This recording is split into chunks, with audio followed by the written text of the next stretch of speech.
لو یہ ہے عقیدہ. اور آگے کیا فرمایا؟ فرمایا والذی نفسی بیدہ لا یؤمن احدکم حتی اکون احب الیہ من والدہ وولدہ والناس اجمعین، کہ اس وقت تک تم میں سے کوئی شخص بھی مومن نہیں ہو سکتا، وہ ایمان والا نہیں بن سکتا جب تک وہ اپنے بچوں سے زیادہ، اپنے ماں باپ سے زیادہ، بلکہ ساری دنیا سے زیادہ مجھ سے وہ جب تک محبت نہ کرے. اگر سب سے زیادہ میرے ساتھ وہ محبت کرے گا تو فرمایا تب وہ ایمان والا ہوگا. اور میرے بھائیو، محبت کا معیار کیا ہے؟ محبت کا معیار کیا ہے؟ رسول اللہ صلی اللہ علیہ وسلم کی اطاعت کی جائے. اگر صرف محبت کا دعویٰ کیا جائے، اطاعت نہ کی جائے، تو خود سوچئے کہ اس کی محبت کا جو معیار ہے پورا ہو جائے گا. قرآن کہتا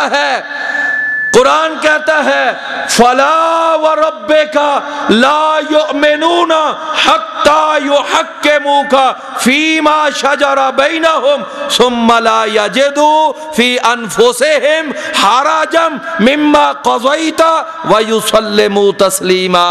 کہ اے میرے پیارے پیغمبر ذرا ان کو بتا دو کہ مجھے تیرے پروردگار کی قسم ہے. اللہ کہتے ہیں کہ اے محمد مجھے تیرے پروردگار کی قسم ہے، یعنی گویا کہ اللہ اپنی قسم آپ اٹھا رہے ہیں. کیا فرماتے ہیں؟ کہ اس وقت تک کوئی شخص مسلمان مومن نہیں ہو سکتا. فرمایا لا یؤمنون حتی یحکموک فیما شجر بینہم، اپنے تمام اختلافات میں جب تک وہ محمد الرسول اللہ کی بات کو اتھینٹک نہ سمجھے، جب تک آپ کی بات کو اتھارٹی نہ سمجھے، جب تک آپ کی بات کو حتمی اور قطعی نہ سمجھے، جب تک آپ کی بات کو وہ سب سے آخری بات نہ سمجھے، اور محمد الرسول اللہ صلی اللہ علیہ وسلم کو اگر وہ اپنا حاکم، اپنا قاضی، اپنا فیصل، بلکہ سب سے بڑا قاضی اور چیف جسٹس جب تک محمد الرسول اللہ کو نہ مانے، اللہ کہتے ہیں وہ ایمان والا نہیں ہے، وہ ایمان والا نہیں ہے. تو میرے بھائیو، یہ ہے عقیدہ رسالت. صرف محمد الرسول اللہ پڑھ لینا عقیدہ رسالت نہیں ہے. اچھا، اب یہ دو باتیں ہمیں سمجھ آ گئیں. نمبر ایک کہ توحید کا عقیدہ ٹھیک ہو، نمبر دو رسالت کا عقیدہ ٹھیک ہو. اب تیسری بات ذرا غور سے سنیے، وہ کیا ہے کہ ایک بندہ کلمہ پڑھ لیتا ہے، کہتا ہے میں اللہ کو ایک مانتا ہوں، میں محمد الرسول اللہ کو اپنا رسول مانتا ہوں. یہ ساری بات اپنی جگہ پہ بجا، لیکن وہ آدمی اگر نماز کا وقت ہو جائے وہ نماز ہی نہ پڑھنے آئے مسجد میں، گھر بیٹھا گپے مارتا رہے، گھر بیٹھا وہ ٹی وی دیکھتا رہے، گھر بیٹھا ڈرامے دیکھتا رہے، گھر بیٹھا فلم پہ وہ جی بہلاتا رہے، آپ مجھے خود ذرا انصاف کر کے بتائیے کیا وہ اسلام کے اندر پورا داخل ہو جائے گا؟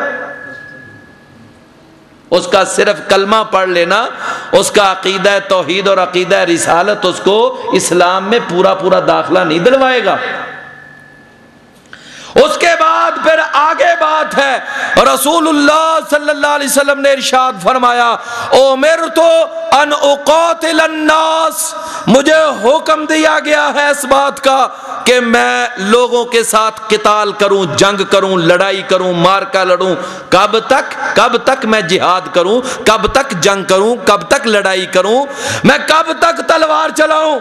فرمایا حتی یشہدوا اللہ الہ الا اللہ وان محمد الرسول اللہ ویقیموا الصلاۃ ویؤتوا الزکاۃ، جب تک وہ نماز قائم نہ کرنے لگ جائیں اور زکوٰۃ دینے نہ لگ جائیں. فرمایا فَإِذَا فَعَلُوا ذَلِكَ، اگر وہ یہ تینوں کام کر لیں، تینوں کام کون کون سے؟ اللہ اور اس کے رسول صلی اللہ علیہ وسلم کی گواہی اور نماز کا قیام اور زکوٰۃ کی ادائیگی، اگر وہ یہ تین کام کر لیں تو عصموا منی دماءہم واموالہم الا بحق الاسلام، تو پھر ان کے مال بھی محفوظ، ان کے خون بھی محفوظ، پھر میں اپنی تلوار روک لوں گا، جہاد روک لوں گا، لڑائی ختم کر دوں گا، پھر میری ان کے ساتھ کوئی جنگ نہیں ہے۔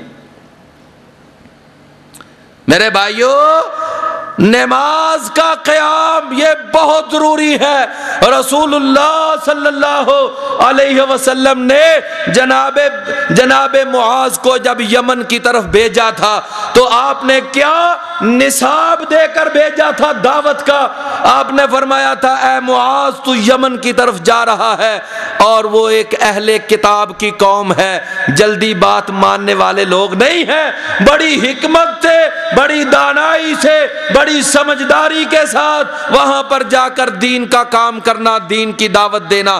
فرمایا سب سے پہلے اول ما تدعوہم الیہ، سب سے پہلے ان کو یہ بتانا کہ اللہ کے سوا کوئی معبود نہیں اور محمد اللہ کے رسول ہیں، اور دوسری بات ان کو کیا بتانا؟ فرمایا جب وہ اس بات کا اقرار کر لیں تو پھر اگلی بات ان کو بتانا کہ ان اللہ افترض علیہم 5 صلوات فی یوم و لیلۃ، اللہ رب العزت نے فرمایا 5 نمازیں فرض کی ہیں، 5 نمازیں دن اور رات کے اندر 5 نمازیں فرض کی ہیں، یہ بھی ان کو بتانا۔ پھر پہلا سبق توحید اور رسالت کا، اور دوسرا سبق ان کو کیا پڑھانا؟ نماز کا۔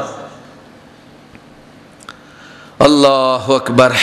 نبی کریم صلی اللہ علیہ وسلم کے پاس آئے تھے نا وہ طائف کے لوگ، طائف کے، اور آپ جانتے ہیں طائف والوں نے نبی کریم صلی اللہ علیہ وسلم کو پتھر مارے تھے، آپ کے پیچھے چھوٹے چھوٹے اوباش لڑکے لگا دیے تھے، اور نبی صلی اللہ علیہ وسلم کے یعنی سر مبارک پہ پتھر لگے، اور آپ کا پیارا مبارک خوشبودار خون وہ بہتا ہوا آپ کے قدم مبارک تک چلا گیا، اور آپ کا جوتا خون کے ساتھ آلود ہو گیا۔ رسول اللہ صلی اللہ علیہ وسلم، اللہ اکبر، یہ طائف کا منظر، اور وہاں پر آئے تھے نا وہاں پر جناب جبرائیل اپنے ساتھ پہاڑوں کا فرشتہ لے کر، اور آ کر کہا تھا یہ میرے ساتھ پہاڑوں کا فرشتہ ہے اور اللہ نے اس کو حکم دے کر بھیجا ہے، جاؤ جا کر محمد صلی اللہ علیہ وسلم سے پوچھو، وہ جو کہتے ہیں اس پر عمل کرو۔ رسول اللہ صلی اللہ علیہ وسلم سے آ کر عرض کرتے ہیں اگر آپ حکم دیں نا، وہ پہاڑوں کا فرشتہ کیا کہتا ہے؟ اگر آپ حکم دیں، یہ 2 پہاڑ ہیں طائف کے دائیں بائیں، ان دونوں پہاڑوں کو میں ایسے ملا دیتا ہوں، یہ ساری کی ساری یہ طائف کی بستی، یہ طائف کا سارا شہر جو ہے وہ اس کے اندر کچل کے رکھ دیتا ہوں۔ نبی صلی اللہ علیہ وسلم نے فرمایا نہیں، ان قومی اللہم اہد قومی فانہم لا یعلمون، کہ یا اللہ میری اس قوم کو تو اگر کچل سکتا ہے تو ان کو ہدایت بھی دے سکتا ہے، یا اللہ ان کو ہدایت عطا فرما۔ یہ جانتے نہیں ہے میں کون ہوں، ان کو پتہ نہیں ہے یہ میرا تعارف، میری پہچان ان کو نہیں ہے، جب پہچان ہو جائے گی، مجھے پہچان لیں گے، تب ان کو ساری بات سمجھ آ جائے گی۔